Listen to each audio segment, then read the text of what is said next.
Class 10th. So we have already completed about the topics, basic topics, that how the fossil give us the evidence of evolution. Today we are going to read an important topic in evolution, that is the Darwin's theory of evolution. Clear? Darwin's theory of evolution. Charles Robert Darwin was the first person to give a complete description of evolution. Okay, he gave this complete theory in the book called as The Origin of Species. Okay, in the book named as Origin of Species, he gave the idea, or he gave the explanation of evolution. This theory of evolution, okay, it was exactly known as the theory of natural selection. He told us about evolution, and the theory was exactly named as the theory of natural selection. Okay, so here he suggested some things, and mainly his theory was about natural selection. What do you mean by natural selection? Then I am going to tell you about this after a while, after describing these points. Okay, what important points are here? After this we will go to natural selection. Okay, so here we have some points. Okay, shortly the theory is described like this. The first point says that within any population there is a natural variation, and some individuals have more favorable variation than others. एक population के अंदर natural variation आएगा, means changes are there. A is other from B. A is quite different from B because B has some more changes. Clear? A and B, like I'm giving you an example. एक population में बहुत सारे लोग हैं, शायद तुम हो, शायद मैं हूँ. क्लियर? शायद संजीव है और कोई भी एक एक्स है. तो हम संजीव और ये एक्स सेम नहीं है ना. We belong to a same population of human, but we are not same, right? We are quite different. हम इंसान हैं, लेकिन मेरा नाक उसका नाक अलग है, मेरा बोलने का तरीका उसका बोलने का तरीका अलग है, उसका हेयर स्टाइल मेरा हेयर स्टाइल, उसका चलने का उसका मेरा चलने का. We have different characters.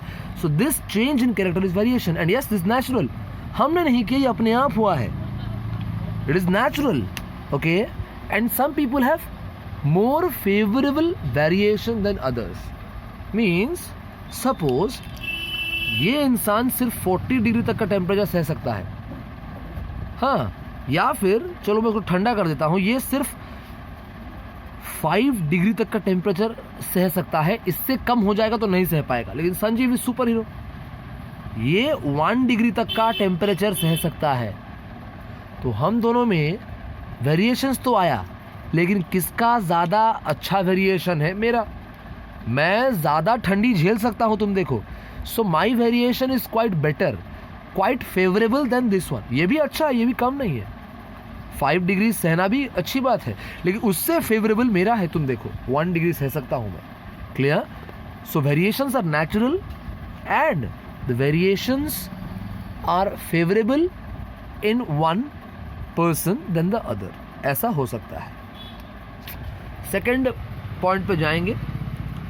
Even though all the species produce a large number of offspring, population remains fairly constant.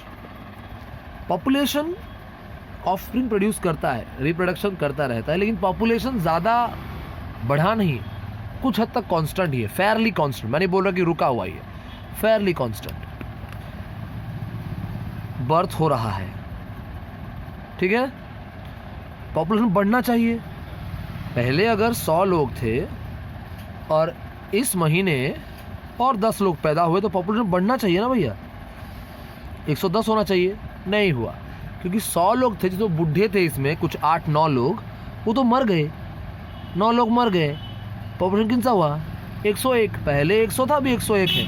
Means nearly constant. 100 लोग से 101 10 दिन में, एक महीने में एक इंसान का नंबर बढ़ा है. भले 10 लोग पैदा हुए हैं, लेकिन 9 लोग तो मर गए ना. तो ये जो डेथ है ना, ये क्या करता है? पॉपुलेशन के नंबर को कांस्टेंट रखता है. और भी बहुत सारा रीज़न है पॉपुलेशन का नंबर और क्यों कांस्टेंट है. Due to the struggle between the members of the same species and different species for food, space and mate. खाना जितना है उसके लड़ाई है. जिसको खाना मिला वो जिंदा रहा, जिसको नहीं मिला वो मर गया. स्पेस, रहने का जगह नहीं मिला, अगर कंडीशन फेवरेबल नहीं हुआ तो वो एनिमल मर जाएगा।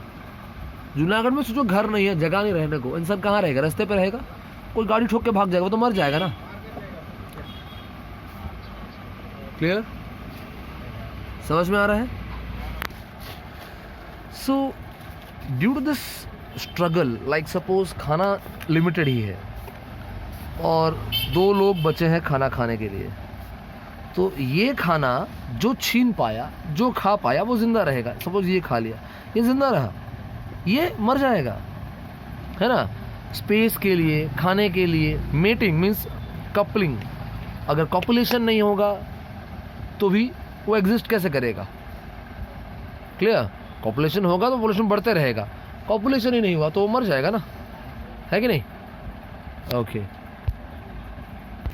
Okay, so let's go to fourth point. The struggle for survival with populations eliminate the unfit individuals. जो struggle चलता है, जैसे कि यहाँ बोल रहा था, if 2 person are there, food का quantity limited है, so ऐसे condition में क्या होगा? जो struggle करके जो जीत लेगा खाने को, that means he will live.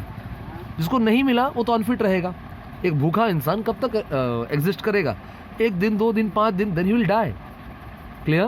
So due to this struggle, the unfit person is what? Eliminated from the population. वो population की गिनती से eliminate होता है। Clear?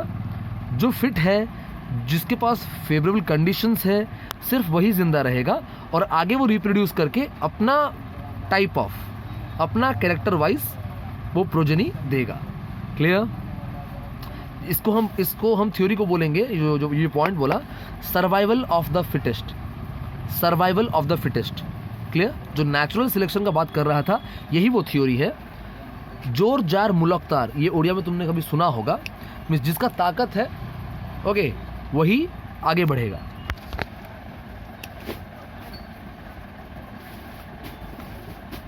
Survival of the fittest means the one who will be the fittest will only survive in this population. जो सबसे fit होगा, ज़्यादा फिट होगा, वही सर्वाइव करेगा। इससे अब कंपैरिजन दिया गया है, this person, this person, this person. Clear? इन तीनों में से अगर सपोज खाना सिर्फ एक इंसान के लिए है, या एग्जिस्टेंस सिर्फ एक के लिए पॉसिबल है, या कंडीशंस सिर्फ जिसको फेवर करेगा वही एग्जिस्ट करेगा। सपोज टेम्परेचर अगर हम लेंगे, लाइक ये 40 डिग्री टॉलरेट करेगा, ये कैन 50 और ये 60 कर सकता है। टेम्परेचर सपोज अभी 55, 58 हो गया, तो इनमें सबसे फिट कौन है?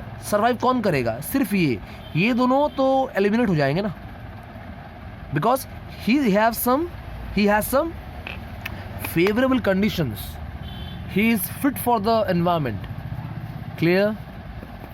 समझ में आया? तो ये क्या करेगा? जब रिप्रोडक्शन करेगा तो अपना ये कैरेक्टर अपने प्रोजेनी को सप्लाई करेगा, ट्रांसमिट करेगा। समझ में आ रहा है? इसका 60 आगे जाके ये बढ़ सकता है, 65 हो सकता है। वेरिएशंस बता रहा हूँ मैं, चेंजेस जब आ रहा है, ये चेंजेस कभी कभी 55 भी जा सकता है, कभी कभी 65 भी आ सकता है।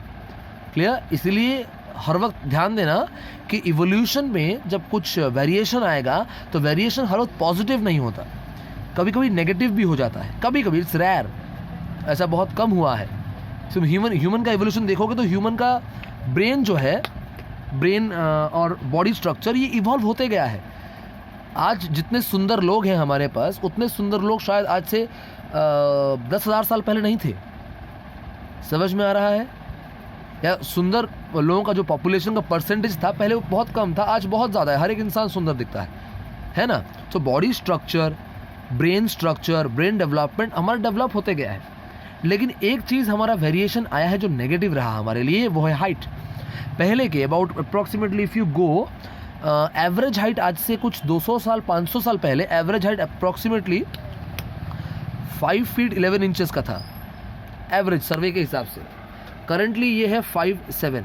हम लोग 4 इंच छोटा वेरिएशन में चल रहे हैं सब लोग। यहाँ वेरिएशन तो आया, चेंज तो आया, लेकिन ये वेरिएशन हमारे लिए पॉजिटिव नहीं रहा। सो हर वक्त वेरिएशन पॉजिटिव नहीं होता, ये बात ध्यान रखना। तो evolution will not always give you development. Clear?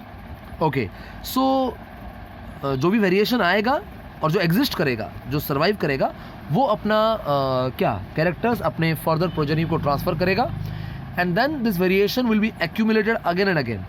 Clear? Like A के पास वेरिएशन है, वो बी को दिया, बी ने दिया सी को, सी ने दिया डी को, तो तुम समझ लो ये अगर 1000 साल को इतना वेरिएशन चलता आ रहा है, 1000 साल तक अगर ये वेरिएशन चलता रहेगा, यहाँ कुछ लास्ट को जेड प्रोड्यूस होगा जो ए से पूरी तरह से अलग होगा। ये एक नया स्पेसीज होगा, it will be a new species. Remember, A app है, जेड ह्यूमन बींग्स है, कुछ ऐसा ही सोच लो। एप के पास जो कैरेक्टर्स था उससे इवॉल्व हो के हम आज ह्यूमन बींग्स के स्ट्रक्चर में हैं। उसके पास फेशियल हेयर है, हमारे पास फेशियल हेयर नहीं है। गाल में, नाक में हेयर हमारे पास नहीं है। ओनली मेल्स के पास मॉस्टैच और बियर्ड है। क्लियर? हमारे पास ग्लैबेला है। जानते हो ग्लैबेला क्या है? ये चेहरा, ये आँख, नाक, मुंह, आईब्रोज, ये जो गैप दिख रहा है तुमको ना, हाँ, ये जो गैप दिख रहा है तुमको, ये गैप बीच का, 2 आईब्रोज के बीच का जो गैप होता है फोरहेड पे, this is called as glabella. ये एप्स में नहीं है, हमारे में है। This is evolution. समझ में आया? उनके पूरे बॉडी में हेयर था, हमारे में नहीं है। उनका लिप्स काफ़ी बड़ा बड़ा था, हमारा नहीं है। उनका फेस स्ट्रक्चर उतना ब्यूटीफाइंग फैसिनेटिंग नहीं था, हमारा है। लेकिन क्लियर? समझ में आ रहा है? 6 पॉइंट यहाँ पे समझा दिया, पूरा क्लियर हो। अब जाते हैं नेचुरल सिलेक्शन की ओर। What do you mean by natural selection? Example दूंगा, समझ में आ जाएगा। बड़ा सा पेड़ है, बहुत सारे ब्रांचेस हैं, लोअर ब्रांच, मिड ब्रांच, अपर ब्रांच, बहुत ऊपर। एनिमल्स या एक स्पेसीज जहाँ पे 2 लोग हैं, एक एनिमल का हाइट इतना है, दूसरे का हाइट इतना है। क्लियर? अब दोनों ही खाने को गए तो दोनों पहले ये वाला खा लिए, फिर ये खींच तान के ये वाला ब्रांच का लीव्स भी खा गया सपोज। अब इसको और खाना चाहिए ज़िंदा रहने के लिए। इसका हाइट के हिसाब से यहाँ तक, इस ब्रांच तक पहुँच नहीं पाएगा। He will be starving and automatically he will die, मर गया। इसका हाइट ज़्यादा है, ये यहाँ तक भी पहुँच सकता है। That means he will not starve, he will have some food, right? इसको खाना मिलेगा, ये ज़िंदा रहेगा। तो इसके पास तुम देखो वेरिएशन था, इसका हाइट ज़्यादा था, इसका हाइट कम, इसका हाइट ज़्यादा। मीन्स वेरिएशन में इसका वेरिएशन पॉजिटिव निकला। This variation helped him to survive. This is called as natural selection. Natural selection is a process, okay? It is a process of evolution in which the species have some special characters which help them to survive. ये हमने नहीं सोचा कि हम इसको मार देंगे, इसको जिंदा रखेंगे। ये नॉर्मल था, ये नेचुरल वेरिएशन आया जिसके वजह से कि ये जिंदा रहा और वो मर गया। क्लियर? सिंपली बोलूँगा तो natural selection is only a process of evolution which gives us the best adaptation. Natural selection means the animal or the organism which have the best variation or best adaptation in a positive manner, he or she or it will survive. जिसके पास variation आया और वो positive रहा तो वो survive करेगा, favourable रहा survive करेगा, और सर्वाइव कर गया मतलब उसका कैरेक्टर्स आगे बढ़ेगा। जो सर्वाइव नहीं किया उसका कैरेक्टर्स वहीं पे बंद। क्लियर? समझ में आया? सो ये क्यों हुआ? ये वेरिएशन जीन के चेंजेस के लिए हुआ। क्लियर? जीन के चेंजेस के लिए। Clear? So this natural selection theory, your क्या बोलते हैं इसको हम लोग, theory of evolution, theory of natural selection, इसका एक और नाम भी है synthetic theory of evolution. Clear? इसमें इसके अंडर एक थ्योरी है, तुम हायर क्लास में पढ़ोगे। फिलहाल तुम इसको अगर सिंपल फॉर्म में जानोगे, सो थ्योरी ऑफ इवोल्यूशन ये एक थ्योरी है जिसका सबसे पॉपुलर थ्योरी था theory of natural selection, Charles Darwin ने दिया था। और इसके बाद बहुत सारे थ्योरीज और आए, उनमें से एक सिंथेटिक थ्योरी ऑफ इवोल्यूशन था, वो भी इस नेचुरल सिलेक्शन को बेस करके अलग अलग एग्जाम्पल्स समझाता है। क्लियर? क्लियर? तो डार्विन का थ्योरी था तुम्हारा थ्योरी ऑफ एवोल्यूशन, जिसको हम लोग थ्योरी ऑफ नेचुरल सिलेक्शन के साथ जानते थे। बट सिर्फ नेचुरल सिलेक्शन ही सब कुछ नहीं था। इवोल्यूशन का प्रोसेस में बहुत रिसर्च हुआ, तो बहुत सारा नया टेक्निक्स और बहुत सारा नया थ्योरीज निकला। तो नया थ्योरी का नाम दे दिया सिंथेटिक थ्योरी ऑफ इवोल्यूशन, जो भी सबसे पॉपुलर है और अब हम लोग उसको एक्सेप्ट करके पढ़ते हैं क्लास 10th में। लेकिन इसके बारे में कुछ नहीं दिया गया, because this is the basic theory of evolution. पहले हम चार्ल्स डार्विन का थ्योरी समझेंगे, जो हम समझ चुके हैं।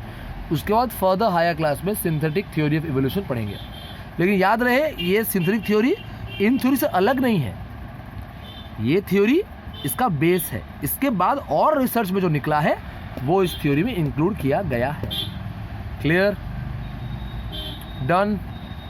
ओके, सो नेचुरल सिलेक्शन और चार्ल्स डार्विन का जो पूरा टॉपिक है, जो थ्योरी का हेडलाइंस है, go through it properly and if you face any problem tell me. Okay, have a good day.